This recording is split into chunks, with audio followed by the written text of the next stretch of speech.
Bonjour à tous, j'espère que vous allez bien. Aujourd'hui, je vais vous parler de pourquoi, selon moi, Jurassic Park 3 est le pire film de toute la franchise Jurassic Park à mes yeux. Alors déjà, on va commencer avec les personnages humains, après on passera aux dinosaures. Alors premièrement, Alan Grant. Alors ça fait plaisir de le retrouver, mais il est plus du tout intéressant, ni même attachant ou autre. Enfin voilà quoi. Et aussi, il dit que les raptors sont intelligents et tout, mais sachez-le, la parole n'a jamais signifié l'intelligence d'une espèce. Ça, tout le monde devrait le savoir. Ensuite, Billy Brennan. Alors, Billy Brennan qui fait carrément n'importe quoi. Alors déjà, dès sa première apparition, on le voit allongé sur un fossile de raptor. Ce qui, alors sachez-le, si vous faites ça en vrai, vous êtes aussitôt exclu du site de fouille, hein. Et donc aussi, il ressort une anecdote au monde perdu avec le sac porte-bonheur. Et c'est quelque chose qui est vraiment gênant, surtout quand c'est un film de la même franchise. Et aussi, il prend 2 œufs de raptor pour les vendre, pour remplacer le chèque de Paul Kirby. Et ça conduira les raptors à les poursuivre à travers toute l'île. Pour des raisons complètement étranges, parce que les raptors, ils ont quand même 64 œufs dans leur nid. Mais bon, ça, j'en reviendrai plus tard. Alors, Amanda Kirby, elle est complètement énervante. Franchement, selon moi, c'est le pire personnage du film. Elle est vraiment énervante. En plus, elle n'a même pas d'évolution et n'est pas non plus travaillée. Tout ce qu'elle sait faire, c'est hurler, ce qui entraînera la traque du Spinosaure à travers toute l'île et la libération de pteranodons qui désormais vont attaquer plein de personnes à travers le monde. Pour ce qui est de Paul Kirby, alors ça va, mais bon, quand même. Pour ce qui est des mercenaires, alors Udesky, Cooper et Nash, alors ils sont pas du tout travaillés. En plus, ils sont tués même pas en quelques minutes, enfin, du moins pour Cooper et Nash. Et Udesky, alors il paraît comme quelqu'un de courageux ou autre, mais au final, il se révèle être quelqu'un de complètement lâche qui abandonne sans pression son ami Cooper à la merci du Spinosaure. Pour ce qui est d'Eric Kirby, alors je veux bien qu'il arrive à survivre pendant 8 semaines sur une île infestée de dinosaures, mais un truc que je comprends pas, mais sérieux, comment ça se fait qu'il se met à hurler comme ça quand il apprend que ses parents sont là? Enfin, je sais, il est content de les revoir, mais quand même, il a quand même attiré le Spinosaure. Enfin, non, techniquement, c'est le Spinosaure qui l'a attiré parce qu'il avait avalé le téléphone. Alors, mais bon, voilà quoi. Et d'ailleurs, en parlant du téléphone, alors, sérieux, un téléphone qui survit à la digestion d'un Spinosaure, mais pas à l'eau. Non, mais c'est quoi ce téléphone? Et pour ce qui est des autres personnages, alors, Ellie Sattler, elle est littéralement inexistante. En plus, ils ont carrément décidé de la séparer d'Alan, ce qui est une énorme déception parce que ils formaient le couple idéal dans Jurassic Park 1. Mais bon, heureusement, grâce à Jurassic World le monde d'après, ils sont de nouveau en couple. Pour ce qui est de Ben Hildebrand et des 2 autres personnes qui avaient sur le bateau, alors déjà pourquoi avoir décidé d'aller naviguer près de Isla Sorna? Parce que Isla Sorna, c'est quand même une zone interdite avec surveillance aérienne constante depuis l'accident de San Diego. Donc ils doivent sûrement être au courant qu'ils peuvent potentiellement y laisser leur peau. Donc du coup, bah voilà, en plus, un truc que vraiment j'ai rien compris, un moment, l'un des mecs sur le bateau, dont je sais plus du tout son nom, dit qu'il va les approcher assez près de l'île, mais pas trop parce que sinon ils pourraient se faire dévorer. Non mais, quel dinosaure pourrait les atteindre à une distance pareille? Non mais, sérieux. Et qui se font ensuite dévorer dans la brume par une créature dont on ne connaîtra sûrement jamais l'identité. Et Ben, de son côté, au lieu d'aller sur la côte et pour allumer un feu ou autre pour facilement être repéré par les avions ou autre, il décide d'aller vers le centre de l'île et se fait dévorer Alors, on ne sait pas non plus quel dinosaure qui pourrait l'avoir tué, mais étant donné qu'il y avait le leader raptor près de là où le parachute a atterri, il est possible que ce soit les raptors.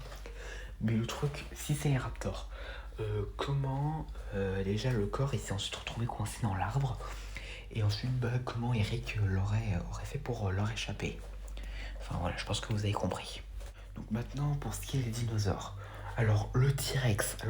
Alors, qui que ce soit la personne qui a demandé à faire mourir le T-Rex, alors là, c'était la pire idée de toute l'histoire de la franchise.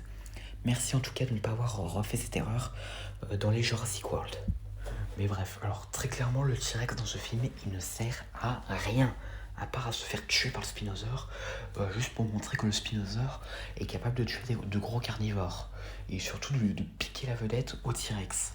Pour vous dire, j'aurais presque préféré ne pas du tout voir le T-Rex plutôt que le voir se faire tuer. Pour ce qui est des Raptors, alors, je l'admets, leur design sont sympas, franchement, ils sont très réussis. Mais alors, un truc que je comprendrais pas du tout, et même jamais, pourquoi ils poursuivent les héros juste pour 2 œufs. Alors qu'il faut savoir qu'il y avait quand même 64 œufs dans le nid. Et donc du coup, sérieux, c'est largement acceptable dans la nature de perdre 2 œufs sur 64. Et en plus, c'est sûr qu'il y aura des œufs qui ne n'écloront jamais. Parce qu'il y aura sûrement genre des rongeurs qui vont venir les dévorer ou autre. Hein. Et donc... et en fait, si vous voulez, j'ai presque l'impression qu'ils ont tenté de refaire comme dans Jurassic Park 2 avec les T-Rex. Sauf que pour les T-Rex, ça marchait mieux parce qu'ils n'avaient qu'un seul bébé. Maintenant, pour le Spinosaure, alors... Le Spinosaure, alors, c'est une bonne idée de prendre un autre dinosaure comme grand méchant de l'histoire. Mais, alors franchement, il poursuit les humains sans aucune logique. Il est jamais rassasié alors que pourtant un T-Rex entier, ça pouvait lui suffire. Il se prend une blessure dans l'aileron suite à un passage de l'avion. Et il se fait mordre plus d'une fois par le T-Rex. Et pourtant, il n'y a aucune trace de sang. Et aussi, alors, quand il rencontre les humains pour la 3e fois, il détruit la clôture sans problème. Mais quand il se réfugie dans la volière, il n'arrive même pas à défoncer la porte qui en plus doit être rouillée et tout avec les années. Enfin voilà, il n'y a aucune logique. Hein. Et surtout, sa scène finale est complètement gâchée à cause des passages où un coup on est sur lui en train d'attaquer les humains, un coup on est sur le jeune Charlie là, qui prend son temps pour passer le téléphone à Ellie. Enfin voilà, cette scène-là, elle est complètement gâchée. Pour les ptéranodons, alors leur scène dans la volière, elle est très bonne. En plus, ça rappelle beaucoup une scène dans le roman de Michael Crichton. Mais alors, il y a des erreurs, non mais sérieux, qui sont impardonnables. Déjà, les dents. Hein, déjà, ptéranodon, ça signifie, elle, sans dents. Et là, qu'est-ce qu'ils leur ont mis dans le bec? Des dents. Non mais franchement, ça a aucune logique. Et aussi, quand ils s'évadent, il n'y a personne qui semble paniquer. Donc, alors qu'ils ont pourtant presque tué Billy. Enfin, voilà quoi. Pour les autres dinosaures, alors, le cératosaure, il ne sert clairement à rien. Les Compsognathus, ils apparaissent même pas 2 secondes. Et les herbivores, ils sont quasiment inexistants. En plus, petite anecdote, la couleur du brachiosaure est maintenant verte, alors qu'avant elle était marron. Et du coup, sérieux, les herbivores, ils apparaissent quasiment pas du tout dans ce film. Enfin, déjà, on nous introduit 2 nouvelles espèces, le corythosaure et l'ankylosaure. Et pourquoi ne pas avoir fait, genre comme dans le monde perdu, genre avec le stégosaure qui lui a eu sa propre scène. Et aussi, un truc qui m'a énormément dégoûté quand je l'ai appris, il était prévu de faire combattre les ankylosaures contre les raptors. Et franchement, je comprends pas du tout pourquoi ils n'ont pas gardé ça. Parce que ça aurait permis un peu de développer l'ankylosaure et d'exploiter son potentiel. Bon, heureusement, c'est quelque chose qu'ils ont fait dans les Jurassic World. Et pour finir avec les ankylosaures dans ce film, je les trouve pas super beaux. Enfin, désolé, mais je trouve que leur marque rouge sur les côtés, je trouve que ça fait pas beau. Enfin, voilà. Et donc, voilà. Franchement, les herbivores, en fait, je crois qu'ils ont voulu trop miser sur les carnivores qu'on n'a même pas le temps de respirer. Et surtout, il y a une action, une action, une action, une action, et encore, et encore, et encore.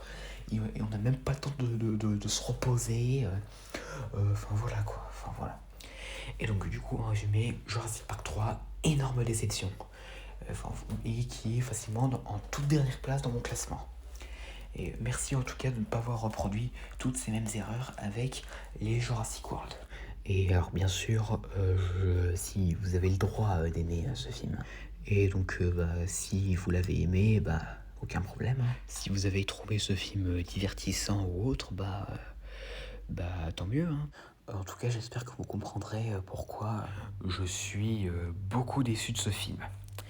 Mais bon, voilà, j'espère que cette vidéo vous aura plu. N'hésitez pas à me dire ça dans les commentaires et à la prochaine.